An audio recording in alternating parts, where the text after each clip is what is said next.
Quem será o anticristo? Ele já está entre nós? O anticristo será um homem ou será um sistema, como muitos dizem por aí? De onde que o anticristo vai surgir? Hoje nós vamos ver o que a Bíblia realmente diz a respeito do anticristo. É também uma questão muito polêmica que muito tem sido debatido ao longo da história da igreja. São muitas especulações, muitos questionamentos, e nem sempre nós temos uma resposta com base bíblica, com respaldo bíblico para essa questão. Mas hoje nós vamos estar aqui entrando nessa questão. Quem será o anticristo? De onde que o anticristo vai surgir? Então vamos lá. Na verdade, o anticristo ele não será um símbolo ou um sistema, como muitos dizem por aí. O anticristo será, na verdade, um homem, um líder, um poder centralizado. Em Tessalonicenses, no capítulo 2, no versículo 3 e 4, diz assim: homem do pecado, filho da perdição, será um líder político mundial com uma autoridade centralizada. Em Apocalipse, no capítulo 6, no versículo 2, diz assim: ele firmará um pacto com muitos líderes religiosos, e ele será apoiado por um falso profeta. Apocalipse, no capítulo 3, no versículo 11 e 12, diz que o falso profeta será o seu braço direito religioso, e ele será sustentado por Satanás. Em Apocalipse capítulo 15, no versículo 2, diz assim: o dragão lhe deu poder. Então o anticristo será sustentado por Satanás. Como ele será conhecido? Ele será um governo global, une poder político e religião, nega Cristo. Em Apocalipse, no capítulo 13, no versículo 7, diz assim: foi-lhe dado poder sobre tribo, povo e língua. Então o anticristo ele será um líder mundial e terá um poder centralizado. E quem será o falso profeta? Muitas pessoas até dizem que o falso profeta e o anticristo é a mesma pessoa. Então, na verdade, são duas pessoas. O falso profeta não é o anticristo. Em Apocalipse, no capítulo 13, no versículo 11, está dizendo assim, ó: vi subir da terra outra besta, e tinha 2 chifres semelhantes ao de um cordeiro, mas falava como um dragão. Então o falso profeta, aqui está dizendo que ele está dizendo assim: vi subir da terra outra besta, ele tinha 2 chifres semelhantes a de um cordeiro. Então falará manso, será uma pessoa, o anticristo ele será uma pessoa com grandes poderes, fará milagres, fará curas. O falso profeta, a missão dele é promover o anticristo, é fazer com que todos aceitem o anticristo, que todos adorem o anticristo. No capítulo 13 de Apocalipse, no versículo 15 ao 17, está dizendo assim: foi-lhe concedido dar fôlego à imagem da besta e fazer com que todos aceitem a marca. A missão do falso profeta é essa, é fazer com que a terra aceite o anticristo.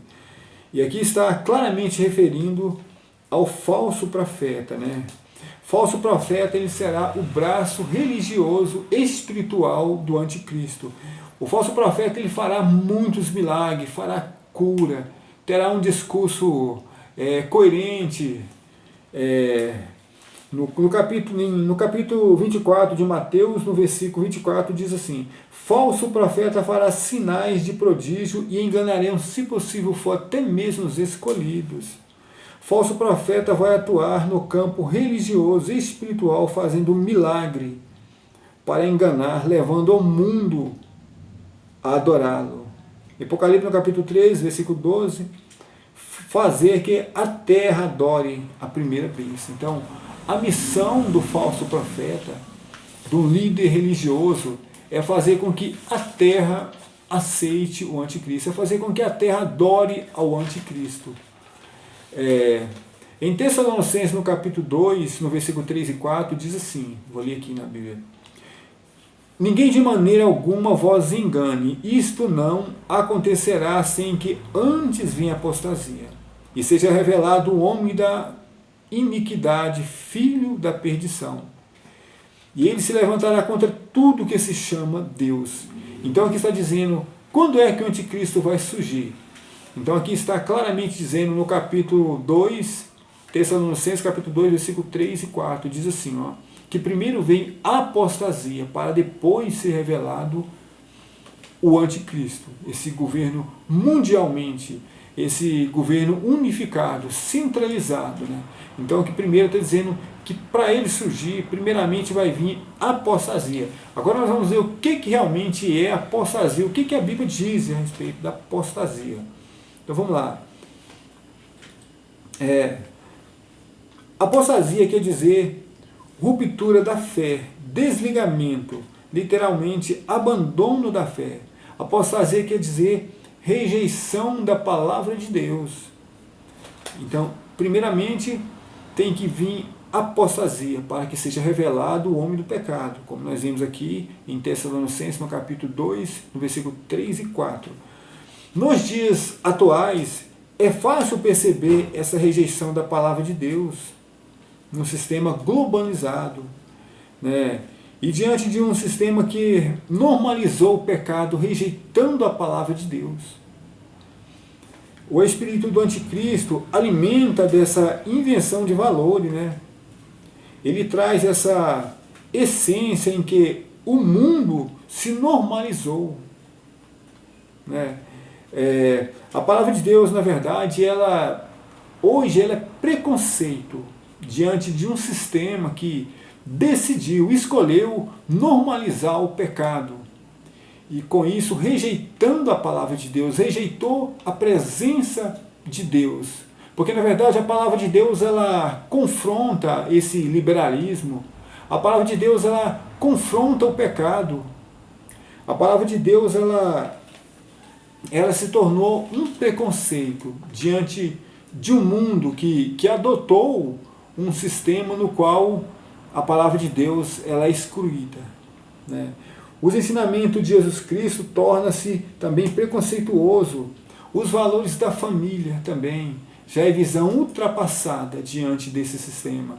O ensinamento de Cristo também é uma visão ultrapassada. A gente vê muito hoje pessoas, influenciadores, até mesmo grandes líderes políticos dizendo que os valores da família hoje é coisa do passado, que os ensinamentos de Cristo até mesmo é uma visão também ultrapassada para os dias de hoje, que eles até, muitos a gente vê de vez em quando falar que a Bíblia ela tem que passar por um processo de aperfeiçoamento. Até mesmo falam que deveria até mesmo reescrever a Bíblia, a palavra de Deus. Então a palavra de Deus ela confronta o pecado. A palavra de Deus ela incomoda, na verdade, o pecado. Então não há lugar para a palavra de Deus mais nesse sistema. A palavra de Deus hoje, se você lê a palavra de Deus, certas passagens bíblicas na íntegra da palavra de Deus, você pode ser processado, porque a palavra de Deus ela fere os valores que o mundo aceitou, adotou. Ela fere esse liberalismo, né? Ela confronta com essa liberdade que as pessoas defendem hoje no mundo, né? Então, isso é o espírito do anticristo. O anticristo ele alimenta dessa essência, né? dessa lambança, vamos dizer assim, né? Desse liberalismo. Ele alimenta. Então, isso é o anticristo. E isto é apostasia, que está escrito aqui em 2 Tessalonicenses, no capítulo 2, no versículo 3 e 4, que diz assim: primeiro vem apostasia, para depois ser revelado o filho da perdição. Isso aqui se refere ao anticristo. Então nós estamos hoje vivendo apostasia declaradamente, sem nenhuma dúvida. A palavra de Deus hoje ela se tornou preconceituosa diante de um sistema que decidiu excluir os ensinamentos de Cristo num sistema. Na verdade, ele decidiu engavetar os ensinamentos de Cristo. Colocou os ensinamentos de Cristo, hoje ele está em segundo, diante de um sistema que normaliza o pecado, né? rejeitam o ensinamento de Cristo. Então, não é fácil, né? Então, diante desse cenário, qualquer pessoa hoje pode entender. É fácil de entender o que está acontecendo, né? De onde que o anticristo vai surgir, né? Que país? O que a Bíblia diz a respeito do surgimento, de onde que ele vai surgir? Qual será a nação? Então vamos ler. A pista profética está em Apocalipse, no capítulo 17, no versículo 9, que diz assim. Apocalipse, capítulo 17, versículo 9. Quem tem sabedoria calcule os 7 montes, sobre os quais a mulher está sentada. São também 7 reis, 5 já caíram, e existe um outro, ainda não vindo. Quando vier, convém que dure um pouco de tempo. Aqui está-se as pistas proféticas que a Bíblia nos dá para tentar descobrir. Aqui ainda fala assim, ó, quem tem sabedoria calcule 7 montes sobre o qual a mulher está sentada. Esta mulher que aqui se refere, essa mulher é o anticristo. É aquela do capítulo de Apocalipse 3 que diz assim que viu uma mulher sentada sobre muitas águas, a grande prostituta. A grande prostituta está sentada sobre muitas águas. E essas muitas águas está se referindo em povos, nações. A própria Bíblia vai dizer isso. E a própria palavra de Deus vai dizer isso. E no capítulo, na sequência do capítulo 17 de Apocalipse, vai estar dizendo assim, ó, Apocalipse 17, no versículo 11, né, está dizendo assim, ó, que a besta é um poder político religioso que já existiu no passado e desapareceu. Ele retornará sendo o 8º rei. É a outra pista profética que a Bíblia se refere de onde que o anticristo vem. Eu não vou entrar muito nesse detalhe não, porque é uma questão também muito polêmica, né? Mas hoje, qualquer um de nós, vocês podem hoje pesquisar no Google, perguntar no Google aí, qual é a cidade das 7 colinas, dos 7 montes. Há uma cidade histórica que ela é reconhecida historicamente como sendo a cidade das 7 colinas, dos 7 montes. Então, se você pesquisar no Google hoje, você vai ver, vai te direcionar, vai trazer um sentido para essa direção que a gente aqui está falando aqui, né? No capítulo 17, no versículo 18, diz assim, ó, a mulher que viste a grande cidade que reinará sobre os reinos da terra. Então aqui está se referindo ao anticristo. A mulher que viste é uma Apocalipse 17, versículo 18. A mulher que viste é a grande cidade que reinará sobre todos os reinos da terra. No capítulo 3, no versículo 8, no versículo 3 no 4, vai dizer assim, ó, toda a terra se maravilhou e adorou a besta. Então toda a terra se maravilhou e adorou a besta. Então a aceitação será globalizada, né? A autoridade será reconhecida mundialmente do anticristo, desse ser que aqui está. E o que a gente hoje está vendo nos nossos dias é que o mundo pela primeira vez, né, está caminhando para uma unificação mundial. O mundo parece que já chegou no topo de tudo, no limite de tudo. E agora parece que vamos descer em uma ladeira abaixo, né? Os especialistas acreditam que até em 2030, que está logo aí, né? Diz que 35 profissões acadêmicas vão desaparecer com o surgimento da inteligência artificial. Quem hoje controla a internet, né? Bolsa de valores, que ela cai lá no Japão, do outro lado do mundo, o Brasil sente.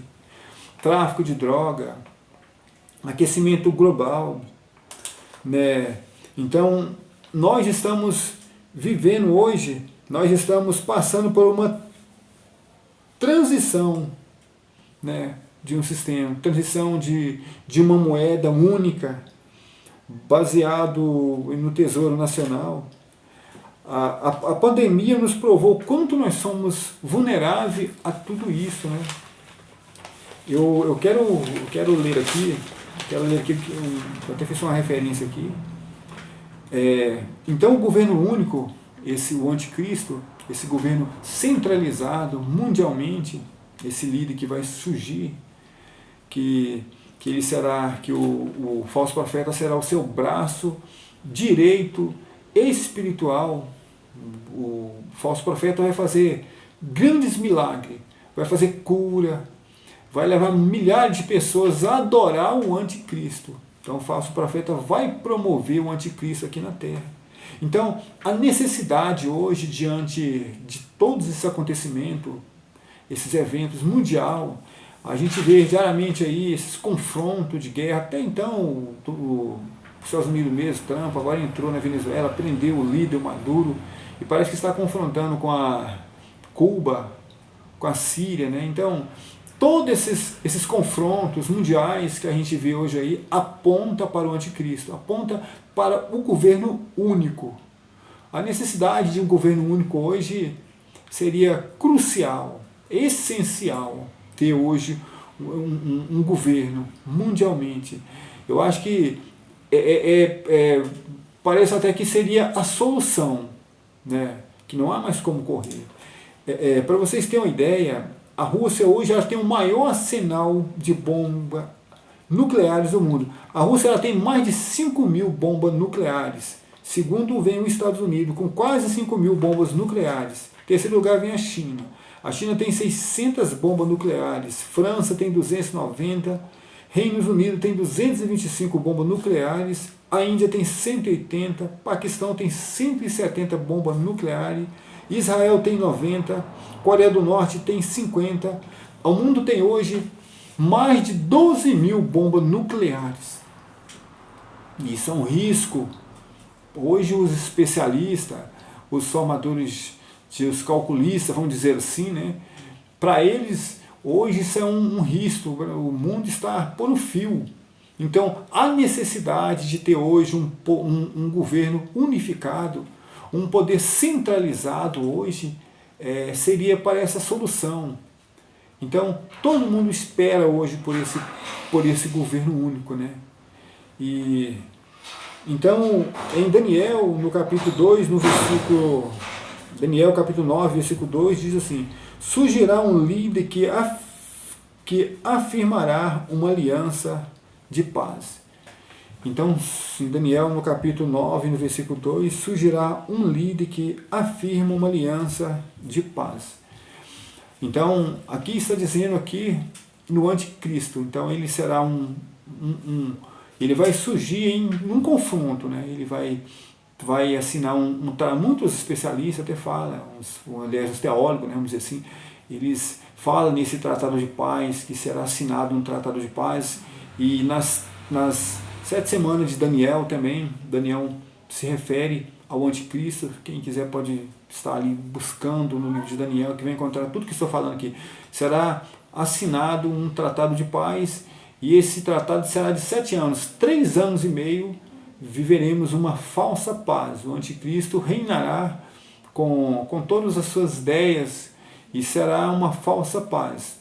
Mas depois de 3 anos e meio, a Bíblia diz que Deus então fechará o portal do tempo da graça de Deus e derramará sobre essa terra a taça da sua ira.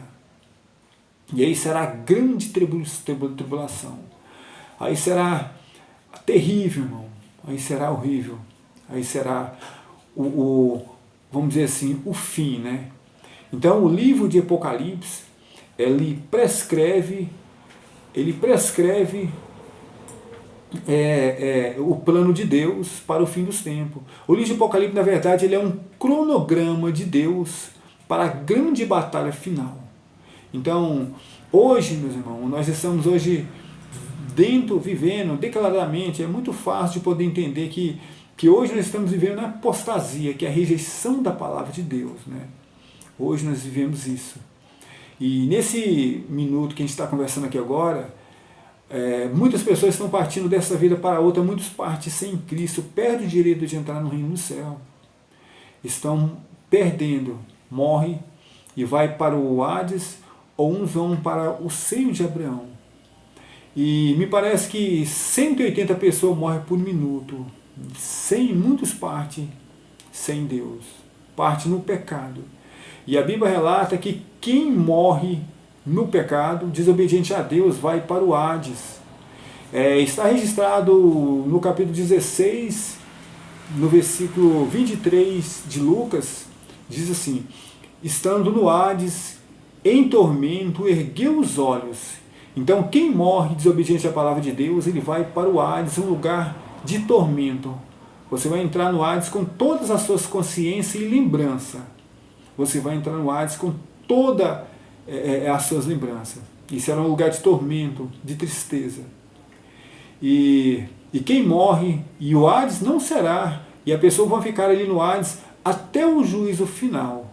O Hades não será o lugar definitivo para quem morre em pecado. O Hades será um lugar temporário, provisório. O lugar definitivo para quem morre em pecado está registrado no capítulo 15, no versículo 20 de Apocalipse, que está dizendo assim: o Hades e a morte será lançado no lago de fogo. Então, o destino final para quem parte dessa vida para outra em pecado é o Hades, e depois do juízo final será lançado a morte e o Hades e a pessoa no lago de fogo.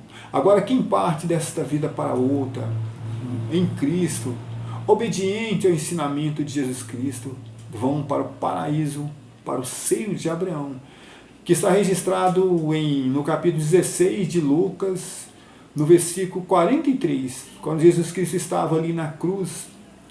Uma terceira pessoa que também foi crucificada junto com Jesus Cristo, uma pessoa questionava, e essa pessoa disse: olha, não vê que Jesus Cristo foi uma pessoa boa e fez tudo certo, e nós estamos aqui porque merecemos. Aí ele pede perdão, fala: Senhor, lembra de mim quando estiver no paraíso. Aí Jesus Cristo diz assim: hoje mesmo tu estarás comigo no paraíso. E no capítulo 16, no versículo 22 de Lucas, vai dizer assim, que entraremos no paraíso conduzido pelos anjos. Então, quem morre em Cristo, obediente ao ensinamento de Cristo, ele entra no paraíso conduzido por os anjos. Então, você não entra sozinho. Então, hoje você tem uma vida, irmão, onde você pode decidir. Existem dois caminhos para você: existe o céu e o inferno, e não existe outro lugar. Eu quero então te agradecer mais uma vez por ter estado aqui comigo. Quero pedir a você que inscreva no meu canal, dá um joinha aí, e eu vou orar para que Deus abra os seus olhos, coloque no seu coração uma capacidade para que você possa entender a palavra de Deus, que a luz da palavra de Deus ilumine a sua vida, abra os seus olhos e seus ouvidos espiritual. Deus te abençoe, meu irmão.